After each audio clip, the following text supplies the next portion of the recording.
ఆంజనేయ కూర్చోండి. ఓం నమః పరమహంసాస్వాదితచరణకమలచిన్మకరందాయ భక్తజనమానసనివాసాయ శ్రీరామచంద్రాయ విశ్వసర్గవిసర్గాదినవలక్షణలక్షితం శ్రీకృష్ణాఖ్యం వరం ధామ జగద్ధామ నమామదతు యోऽन्तః ప్రవిశ్య మమ వాచమిమాం ప్రసుప్తాం సంజీవయత్యఖిలశక్తిధరస్వధామ్నా అన్యాంశ్చ హస్తచరణశ్రవణత్వగాదీన్ ప్రాణాన్నమో భగవతే పురుషాయ తుభ్యం ప్రాణాన్నమో భగవతే పురుషాయ తుభ్యం. ఈ బ్రహ్మలీన బ్రహ్మశ్రీ విశ్వనాథ శాస్త్రి గురుదేవుల 9వ శతజయంతి ఉత్సవ సభా కార్యక్రమానికి విచ్చేసినటువంటి అందరికీ కూడా సాదర ఆహ్వానాన్ని తెలియజేస్తూ, ప్రతి మాసం ఉదయం గురుచరణ పూజ, ఆ తర్వాత శాస్త్ర చర్చ, ఆ తర్వాత సభా కార్యక్రమాన్ని నిర్వహిస్తూ గురుగారు చేసినటువంటి యొక్క ధార్మిక సేవల్ని స్మరిస్తూ ఈ సంవత్సరం అంతా గడపాలని శిష్యవర్గం అంతా మేము నిర్ణయించుకొని ముందుకు వెళ్తున్నాం. అందులో భాగంగా ఈ రోజు ఈ కామారెడ్డి పట్టణంలో 9వ సభ జరుగుతుంది. మరోసారి మాధ్యమం ద్వారా అందరికీ ఆహ్వానాన్ని తెలియజేస్తూ ఈ శాస్త్ర చర్చలో ఎందుకు ఈ శాస్త్ర చర్చ పెట్టాము అంటే, నాన్నగారు జీవితమంతా ఒక సామాన్యమైన వ్యక్తిగా కాకుండా కొన్ని విశేషమైనటువంటి లక్షణాలని తమ జీవితంలో భాగంగా అవే పరమాశయంగా వారు జీవించారు. అందులో ప్రధానమైనది ఏమిటి అంటే, పురాణ ప్రవచనం చేయడం అనేది ఈ ప్రాంతంలో అప్పటికే ఉంది, చాలా ప్రాంతంలో ఉంది. నాన్నగారు అధ్యయనం చేసి వచ్చిన తర్వాత భాష్యములు, శంకరాచార్యుల వారి గురించి పురాణాల్లో ప్రస్తావన ఉండదు కాబట్టి శంకరాచార్యుల వారి యొక్క సిద్ధాంతము ఈ భారతదేశంలో చిరస్థాయిగా నిలిచిపోవాలి అన్న ఉద్దేశంలో వారు మొట్టమొదట ఇక్కడికి విద్యాభ్యాసం పూర్తి చేసుకొని రాగానే ప్రస్థానత్రయంలో భగవత్పాద శంకరులు రాసినటువంటి ప్రస్థానత్రయంలో మొట్టమొదట గీతాభాష్యాన్ని వారు ఆరంభం చేసి గ్రామాన గీతాభాష్యం ఎవరికి అర్థమవుతుంది అని అనుకునే రోజులు, గీత చదవడమే కష్టం. ఇదే కామారెడ్డి పట్టణంలో ఒకరోజు నేను వస్తే గీతా పుస్తకం ముట్టుకోవడానికి భయపడేటువంటి రోజులు ఈ కామారెడ్డిలో ఉండేది. నేను మెదక్లో సంస్కృత అధ్యాపకుడిగా పనిచేస్తున్నప్పుడు ఒకరోజు ఎందుకో ఇక్కడ గీతా వాళ్ళు నన్ను ఉపన్యాసానికి పిలిస్తే, అప్పుడు ఇక్కడంతా కూడా ఆర్య సమాజం యొక్క ప్రాబల్యం భయంకరంగా ఉన్న సందర్భంలో గీతా పుస్తకం పట్టుకునేటువంటి రోజుల్లో శంకర భాష్యాన్ని నాన్నగారు గ్రామంలో అర్థమైనా అర్థం కాకున్నా, గీతాభాష్యం యొక్క ఆరంభమే ద్వివిధో హి లక్షణ ధర్మ ద్వివిధో హి లక్షణశ్చ ప్రకృత్యాత్మకో ప్రవృత్తి లక్షణో నివృత్తి లక్షణశ్చ అని ఆరంభమయ్యే గీతాభాష్యాన్ని ఎంచుకొని ఆయన సామాన్య ప్రజానీకానికి కూడా గీతాభాష్యం మొదలుపెట్టి శాస్త్రాన్ని ఇక్కడ ఇది శంకరాచార్యుల వారి సిద్ధాంతం, ఇదే చివరికి పరమోత్కృష్టమైంది అని చెప్పి వారు ప్రచారం చేయడం వల్ల శాస్త్రములను ఒక వారి శరీరంలో భాగంగా చేసుకొని వారు జీవనాన్ని గడిపారు. అయితే ప్రతి సభలో మా పురాణం మహేశ్వర శర్మ శాస్త్ర చర్చ చేస్తున్నాడు. ఈరోజు కూడా వారు నాన్నగారు రచించినటువంటి ఒకానొక ప్రత్యేక అంశం మీద వారు చర్చ చేస్తున్నారు. అయితే దానికి ముందు, ఎందుకంటే మా అంజలి ఇక్కడ ఒక మాట రాశాడు, బ్రహ్మసూత్ర చర్చ అని అన్నారు. కాబట్టి ఒక 5 నిమిషాలు బ్రహ్మసూత్రాన్ని నేను ఆరంభం చేస్తాను. చేసి తర్వాత, ఎందుకంటే మా అందరినీ ఆయన అలాగే ముందు నన్ను తర్వాత మా మహేశ్వరుని పంపించాడు. అయితే నాకు కొంతవరకు నేను వేరే ఉద్యోగరీత్యా ఉన్నందువల్ల కొంత ఇది అయినప్పటికీ కూడా ఏంటంటే సంస్కారం ఆ మహానుభావుడి ఆశీస్సులు ఉన్నాయి కాబట్టి ఈ సభ ద్వారా కొన్ని విషయాల్ని ఆ సూత్రభాష్యాత్మకంగా చెప్పదలుచుకున్నాను. ఈనాడు ఇక్కడ తెలంగాణ ప్రాంతంలో శాస్త్రసభలు జరుగుతున్నాయి. చాలా సంతోషకరమైన విషయమే. కానీ ఈ తెలంగాణ శాస్త్ర సభల్లో తెలంగాణ విద్వాంసులు లేకుండా తెలంగాణ శాస్త్రసభలు జరగడమైనటువంటిది తెలంగాణ ప్రాంతవాసులు చేసుకున్నటువంటి దురదృష్టం అది. కానీ ఇది 1974 1972-73 సంవత్సరంలో అభినవ విద్యాతీర్థ మహాస్వామి వారి యొక్క ఆధ్వర్యంలో శృంగేరిలో జరిగేటువంటి గణపతి వాక్యార్థ మహాసభల యొక్క పుస్తకం అండి ఇది. ఇందులో ఒకసారి దయచేసి, ఎందుకంటే ఇది మాధ్యమం అనేది చాలామందికి చేరేది కాబట్టి నేను విన్నవించుకుంటున్నాను. ఇక్కడ శృంగేరి నుంచి ఆహ్వానాలు వచ్చేవి. పండితులందరూ కూడా గణపతి వాక్యార్థ మహాసభల్లో వచ్చి వాక్యార్థ మహాసభలు చేయండి అని వారిని అడిగేవారు. ఇక్కడ ఒక 50 మంది అఖండ భారతదేశంలో నుంచి వచ్చినటువంటి ఎందరెందరో విద్వాంసుల యొక్క పేర్లు ఇందులో ఉన్నాయి. కానీ తెలంగాణ ప్రాంతంలో నుండి వచ్చినటువంటి విద్వాంసులు ఎవరు అంటే శాస్త్రుల విశ్వనాథ శాస్త్రి గారు తప్ప ఇందులో ఏమీ లేదు. ఇలాంటి గ్రంథాలు ఒక 10 పుస్తకాలు ఉన్నాయండి వరుసగా. 73, 74 నుండి 85, 86 వరకు ప్రతి ఏటా గణపతి వాక్యార్థ మహాసభలు శృంగేరిలో జరిగేటువంటి వాటికి సాక్ష్యం. తెలంగాణ ప్రాంతం నుండి శాస్త్రాలకు ప్రాతినిధ్యం వహించే వ్యక్తి ఎవరు అంటే బ్రహ్మలీన బ్రహ్మశ్రీ శాస్త్ర విశ్వనాథ శాస్త్రి గారు తప్ప ఈ తెలంగాణ గడ్డ మరొక శాస్త్ర పండితుడిని శృంగేరిలో చూడలేదు. ఆ శృంగేరిలోనే మరి దురదృష్టవశాత్తు ఎందుకో తెలియదు కానీ తెలంగాణలో చదువుకున్నటువంటి శాస్త్ర పండితులు ఉన్నప్పటికీ మరి ఈనాడు అక్కడ తెలంగాణ ప్రాంత విద్వాంసులకు సరి అయినటువంటి ప్రాతినిధ్యం లభించకపోవడం అనేది ఒక రకంగా ఆ శృంగేరి ఆస్థాన విద్వాంసుడిని అగౌరవపరచడమే అవుతుంది. వాస్తవానికి ఇందులో నాన్నగారి యొక్క వాక్యార్థాలు కూడా ఎలా ఉండేవంటే, నేను అంటే ఈరోజు మా మహేశ్వర శర్మ ఒక అంశాన్ని తీసుకొని వచ్చారు. అందువల్ల నేను అంటే ఆ సూత్రాన్ని వ్యాఖ్యానిద్దామనుకున్నాను. ప్రకృతి అధికరణాన్ని కొంచెం ఆరంభం చేసి చెప్పాలి అని అనుకున్నాను. ఎందుకంటే వారు ఆ రోజు చేసింది 73లో అభినవ విద్యార్థితుల యొక్క సమక్షంలో వారు చేసినటువంటి వాక్యార్థాన్ని ఓసారి మనందరికీ వినిపిస్తాయి. ఎందుకంటే ఈ ముందు చెప్పిన మాటలు ఏమిటి అంటే, ఈ ప్రాంతంలో శాస్త్ర పాండిత్య ప్రాతినిధ్యం అనేది ఒక్క విశ్వనాథ శాస్త్రి గారికే. ఎక్కడ ఉభయ తెలుగు రాష్ట్రాల్లో కలిపి శాస్త్రం వీరొక్కరే ఉన్నారు ఆ రోజున. శాస్త్ర విశ్వనాథ శర్మ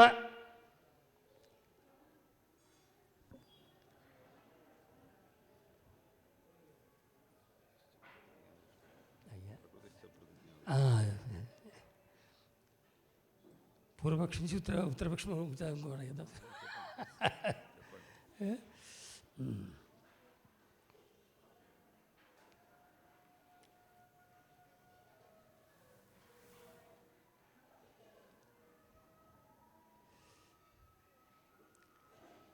ఇది బ్రహ్మసూత్ర భాష్యంలో ప్రథమాధ్యాయంలో 4వ పాదంలో చివరి అధికరణం. దీన్ని ప్రకృతి అధికరణం అని అంటారు. ఏమిటి ఇక్కడ అంటే ముందు ఆ మాటలు చెప్పడం ఎందుకంటే ఊరికే అస్తిత్వాన్ని చెప్పుకోవడం కోసం మాత్రమే నేను మాట్లాడాను. తెలంగాణ ప్రాంతంలో జరిగేటువంటి శాస్త్రసభల్లో తెలంగాణ పండితులు లేకుండా జరగడం అనేది ఒకసారి విద్వత్ లోకానికి తెలియాలి అని చెప్పడం కోసం నేను చెప్పాను. ఆనాడు ఆయన తప్ప మరొకరు శృంగేరిలో ప్రాతినిధ్యం వహించలే. ఈరోజు లేరా అంటే ఈరోజు కూడా విద్వాంసులు ఉన్నారు, ప్రాతినిధ్యం వహిస్తారు. కానీ ఆ రోజున ఆయన బ్రహ్మసూత్రభాష్యే ప్రథమాధ్యాయ చతుర్థపాదే అంతిమం అధికరణమిదం. అధికరణే బ్రహ్మణ అభిన్న నిమిత్తోపాదాన కారణత్వం లక్షణత్వేన ఉక్తం. ఇవన్నీ కూడా మనకు జన్మాద్యస్యేత అనేటువంటి సూత్రంలో రెండవ సూత్రంలో బ్రహ్మకు నిమిత్త ఉపాదాన కారణత్వాన్ని చెప్పి, అంటే ఇక్కడ ఏమిటి అంటే మళ్ళీ మనకు అర్థమైన భాషలో చెప్పాలి అంటే ఈ జగత్తులకు కారణం ఎవరు, అసలు జగత్తు ఎక్కడి నుంచి ప్రాదుర్భవించింది అనేది ప్రశ్న. అయితే జగత్తుకు కారణం బ్రహ్మ అని జన్మాద్యస్యేత అనే దగ్గర తీర్మానం చేశారు, నిమిత్త ఉపాదాన కారణం అని. ఇక్కడ పూర్వపక్షం ఏమిటి అంటే బ్రహ్మ జగత్తుకు కేవలం నిమిత్త కారణమే అవుతాడు తప్ప ఉపాదాన కారణం కాదు అని ఇక్కడ ప్రతిపక్షం. ఈ బ్రహ్మసూత్ర భాష్యాల్లో అన్ని అధికరణాల్లో కూడా ముందు పూర్వపక్షం వస్తుంది, దానికి మళ్ళీ సమాధానం వస్తుంది. అయితే ఇక్కడ పూర్వపక్షం ఏమిటి అంటే బ్రహ్మ జగత్తులకు నిమిత్త కారణం అవుతాడు, ఉపాదాన కారణం కాడు అని. అంటే ఎందుకు అంటే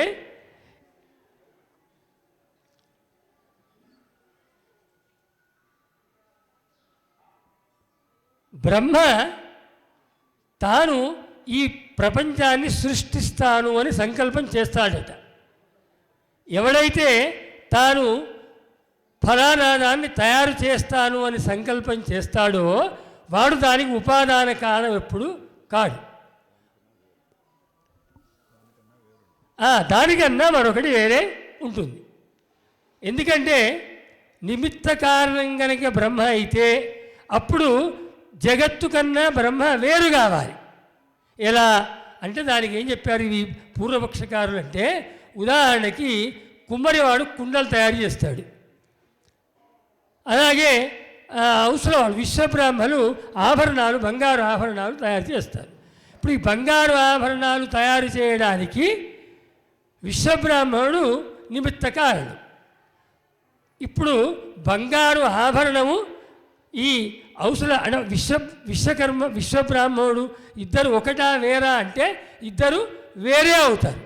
అదేవిధంగా కుండలు తయారు చేసేటువంటి కుమ్మరివాడు కుండలకు నిమిత్త కారణం అవుతున్నాడు. ఇప్పుడు కుండలకు నిమిత్త కారణం కుమ్మరివాడు అయినట్టుగా ఈ జగత్తులకు బ్రహ్మ గనక, పరమేశ్వరుడు గనక ఒకవేళ నిమిత్త కారణం అయితే ఏమవుతుంది అంటే ద్వైత సిద్ధాంతం వస్తుంది. బ్రహ్మ వేరు, జగత్తు వేరు, బ్రహ్మ కన్నా జగత్తు వేరే. ఇది మనకు కావాల్సింది కాదు, అద్వైతం మనకు కావాలి. నిజంగా చెప్పాలంటే వ్యాస మహర్షి యొక్క హృదయం కూడా శంకరాచార్యుల వారు తప్ప మరొకరికి అర్థం కాలేదు. ఈ సూత్రము రచించింది వ్యాస భగవానుడు. ప్రకృతిశ్చ దృష్టాంతానుపరోధాత్ ప్రతిజ్ఞాదృష్టాంతానుపరోధాత్ అని సూత్రం. ఇక్కడ ప్రకృతిశ్చ అని, ప్రకృతిశ్చ అంటే ఉపాదాన కారణం, బ్రహ్మ ఉపాదాన కారణమే అవుతాడు.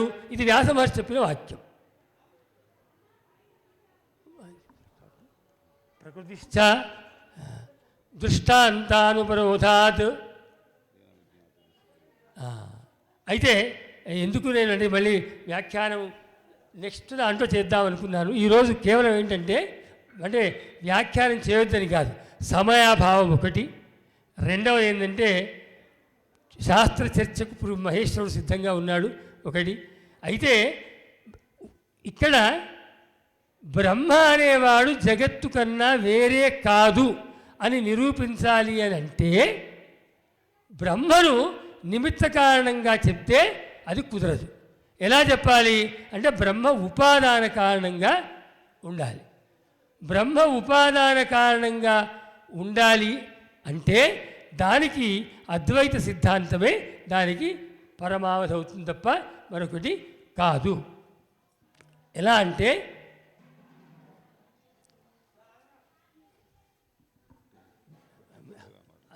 మట్టి కుండ